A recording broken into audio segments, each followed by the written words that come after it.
আসসালামু আলাইকুম এভরিওয়ান। আসলে আজকে সকালবেলা ঘুম থেকে ওঠার আগেই একটা স্মার্ট কৃষক ফোন দিয়ে বলতেছে, ভাই আমি 33 শতাংশ জমিতে মরিচ লাগাবো।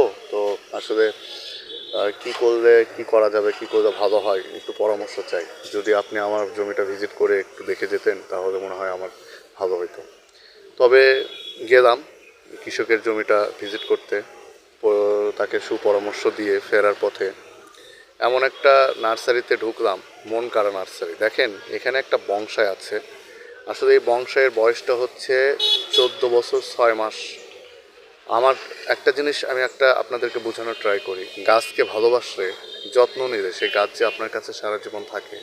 এই ভিডিওটা তার হচ্ছে, বা এই বংশাই গাছটা তার হচ্ছে বাস্তব প্রমাণ।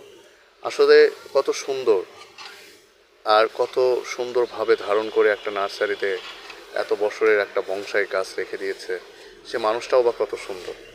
গাছকে ভালোবাসলে বা গাছকে ভালোবাসা দিলে গাছ যে আপনাকে সেই জায়গাতে ভালো রাখবে বা অক্সিজেন দিবে বা আপনার কাছে সেভাবে থাকবে, এটা আসলে তার বাস্তব প্রমাণ। এখন পর্যন্ত গাছকে ভালোবেসে আমরা কখনো ভুল করি নাই। ধন্যবাদ।